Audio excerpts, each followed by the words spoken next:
Al-Quran halaman 8. Anak-anak semua, kita dengan Rasul Shallallahu Alaihi Wasallam berjarak ribuan tahun, tapi sampai saat ini banyak di antara kita yang menegakkan sunnah dan menjalankan hukum-hukum Allah yang dicontohkan oleh Rasul Shallallahu Alaihi Wasallam. Walaupun pada zaman ini kita tidak pernah melihat langsung mukjizat Nabi Muhammad, tapi percaya kepada hadis dan sabda-sabdanya. Nah, apa yang terjadi dengan Bani Israel pada zaman Nabi Musa? Ini mereka satu zaman dengan Nabi Musa, melihat langsung mukjizat-mukjizat Nabi Musa, tapi mereka tetap ngeyel. Dalam halaman 8 ini Allah menampakkan kengeyelan mereka. Bagaimana mereka tidak patuh terhadap perintah Nabi Musa yang sudah nyata kebenarannya. Dalam ayat ini, wa idh wa'adna Musa arba'ina lailatan. Nabi Musa menjanjikan kepada umatnya 40 malam melakukan lockdown sendiri, tahannuts untuk berbicara kepada Allah. Nah, 40 hari ini untuk apa? Ini untuk menerima kitab Allah tadi, yaitu Taurat. Jadi sebelum menerima wahyu Allah yang sangat mulia, firman Allah, Nabi Musa itu membersihkan dirinya, karantina pribadi. Kok jadi gini ya? Karantina pribadi, kemudian mensucikan dirinya, baru menerima wahyu yang sangat suci. Jadi kalau Al-Quran itu turun berangsur-angsur selama berapa tahun? Ya, ada yang bilang 22 tahun, 22 hari. Kalau Taurat itu udah kurang lebih dalam satu momen tadi. Prosesnya 40 hari 40 malam begitu. Namun apa yang terjadi ketika Nabi Musa kembali, ternyata mereka sudah kembali menyembah anak sapi. Nah, ulah si Samiri nanti ya yang itu. Nah, intinya dalam halaman ini bagaimana Allah menampakkan kengeyelan Bani Israel. Anak-anak semua, ini jadi perhatian bagi kita supaya tidak ngeyel dengan perintah Allah. Ketika Rasul membagikan harta ghanimah rampasan perang, ada loh sahabat yang ngeyel sekali dengan pembagiannya. Nah, yang menarik apa yang disampaikan oleh Nabi Muhammad. Beliau bersabda, yarhamullahu Musa qad udhiya bi aktsar min hadza fasabaru. Mudah-mudahan Allah merahmati Nabi Musa yang telah disakitin, dingeyelin oleh umatnya bi aktsar min hadza, jauh melebihi ini, melebihi ngeyelnya umat saya, kata Nabi Muhammad. Fasobaro, namun beliau sabar begitu. Ini pujian dari Nabi Muhammad ke Nabi Musa. Kenapa? Karena saking ngeyelnya Bani Israel ini. Nah, sifat-sifat Bani Israel ini khawatir ditemukan dalam diri kita. Sudah tahu bahwa sholat itu wajib, kita masih ngeyel. Kok ya anda sih contohnya ke sholat terus. Anda semua, karena memang sholat itu imaduddin ya, tiang agama kita. Anak-anak semua, halaman 8 ini berkaitan dengan halaman 7. Jadi ada hal yang belum Yana sampaikan, jadi sekarang kita bahasnya.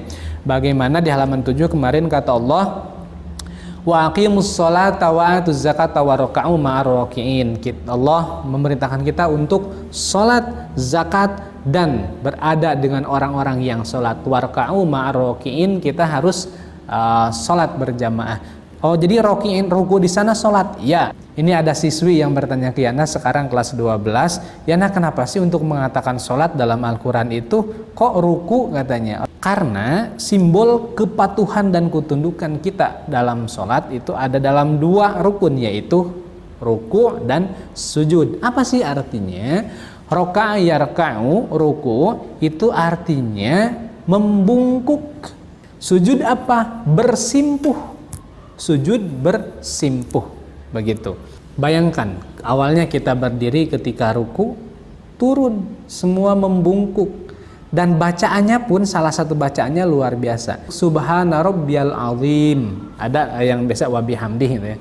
Maha suci Allah, mensucikan Allah. Ketika kita tunduk tadi, kita ingat bahwa kita tuh kotor dan Allah maha suci. Itulah subhana.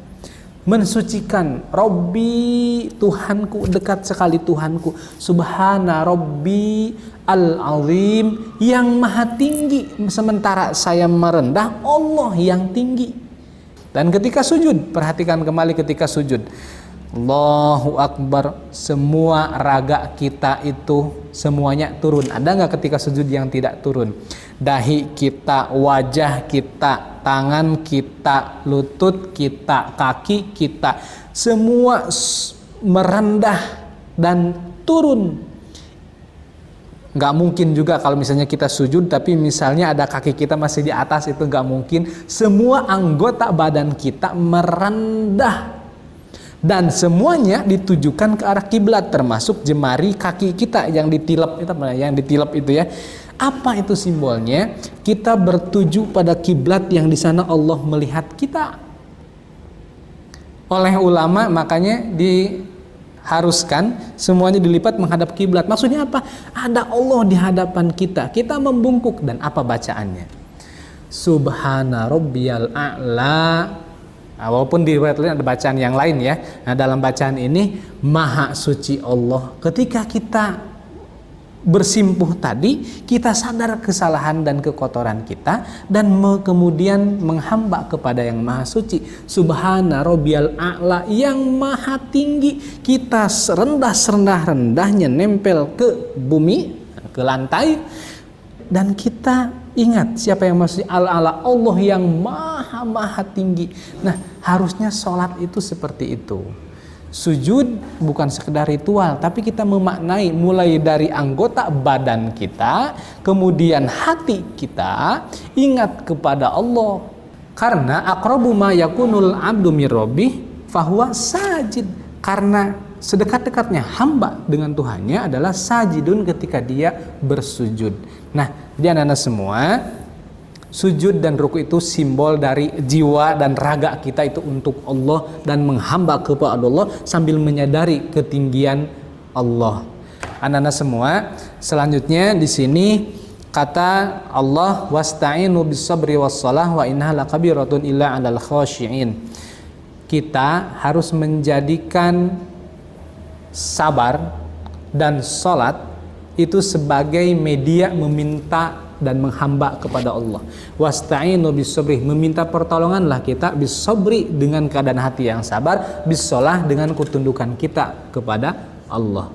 Makanya ketika Rabi'ah bin Ka'ab yang pernah Yana sampaikan di khutbah Jumat, Rabi'ah bin Ka'ab itu khadim Rasul. Kemudian Rasul bertanya kepada Rabi'ah bin Ka'ab, ya Rabi'ah, salni, wahai Rabi'ah, mintalah kepadaku, kamu meminta apa dariku ini? Tapi tidak menjawab sampai 3 kali, salni, mintalah kepadaku. Apa yang dikatakan oleh Rabi'ah bin Ka'ab? Beliau berkata bahwa dia ingin murafiqatuka fil jannah, ingin menemani kamu wahai Rasul di surga, artinya pengen masuk surga. Apakah Rasul langsung bilang amin masuk surga? Ternyata Rasul itu melibatkan amaliyah kita. Apa kata Nabi? Fa'inni ala nafsika bikathratis sujud, maka bantu aku dengan dirimu memperbanyak sujud.